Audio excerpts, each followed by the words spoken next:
I'm going to talk to you a little bit more about formulas and how to write them and the difference between relative formulas and absolute formulas. But before we do this, I want you to insert two columns, and we're going to highlight the M column and the N column, right click and insert. So now what I want you to insert here is I want you to insert cost. And on the next one, I want you to insert tax, the name tax. And we can reduce these because these aren't going to be very large columns. So now what we want to do is I want to explain to you about your operators. First of all, you probably know by now, you use a plus sign to add, minus sign to subtract, your asterisk to multiply, your slash to divide. And one thing you need to know is about the order of operations. Most of you probably remember from school this. How many of you remember that? Please excuse my dear Aunt Sally.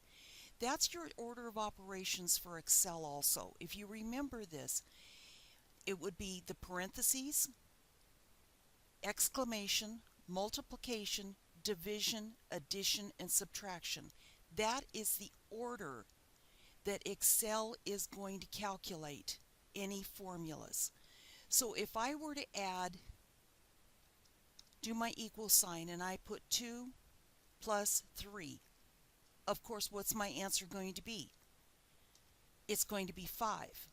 Now, let's take that one step farther.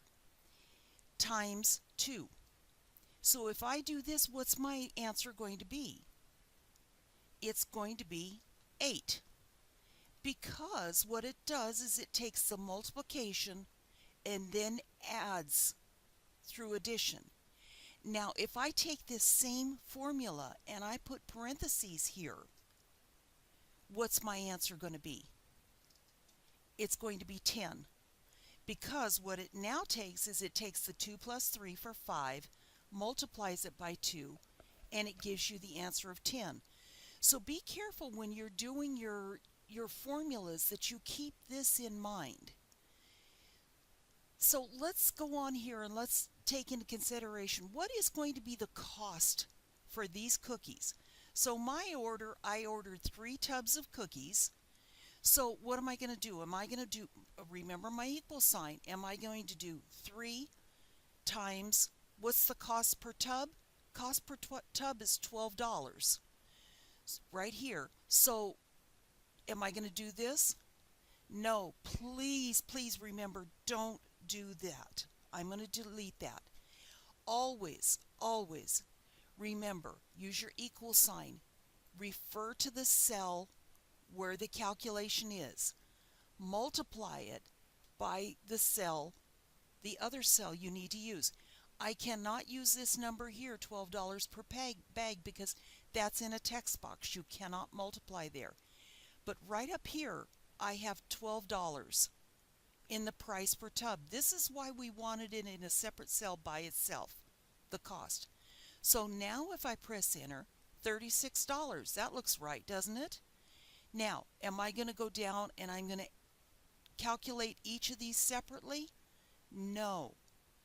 If you look at this formula, it is relative. If you look here, you see the blue line around here in the formula? It shows L15. The green portion of it is right up here. So what it's really saying is it's saying go to the left one cell and multiply it by whatever is 1, 2, 3, 4 rows up, and 1, 2, 3, 4, 5, 6, 7, 8 rows to the left. So if I press enter there, I can copy that formula, and let's just do it one cell. Look at there. Can't do it. And the reason is once again, this is a relative value. So it goes over one row, one column, and it goes up 4 rows and over 8 columns. That's not in the right location. So what we need to do is we need to make this E11 always stay in the same location. So in order to do that, we make that an absolute cell reference. And there's an easy way to do that. If you click into the E11 and press your F4 function key, or you can put dollar signs in front of the E and then in front of the 11. Now press enter. Formula stays the same, but let's try and copy this one. It works. Now if you look at your formula, one column over times cell E11, because it will always stay the same. Now that we have that correct, we can copy this all the way down. So now we have the cost of our cookies.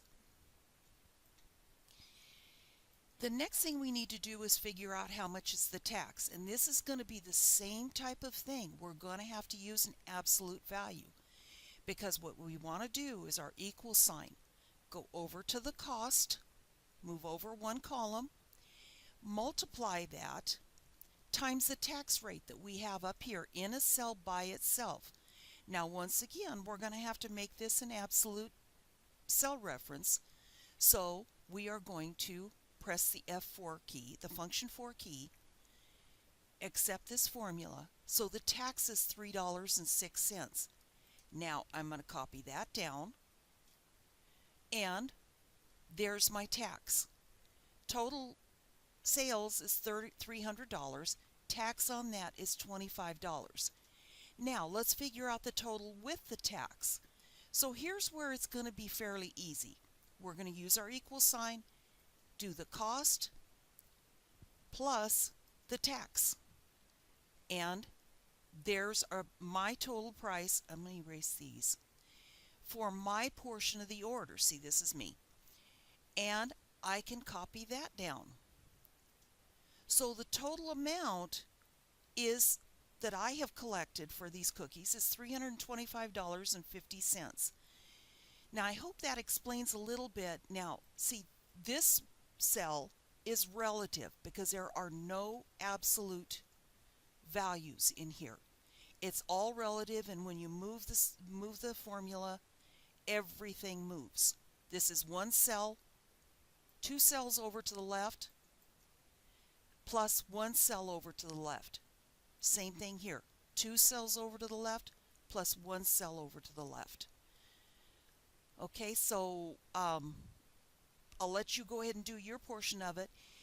You technically can calculate this without adding these two columns, but it's much easier if you add the two columns at this point. Otherwise, you have to make a very complex formula in here.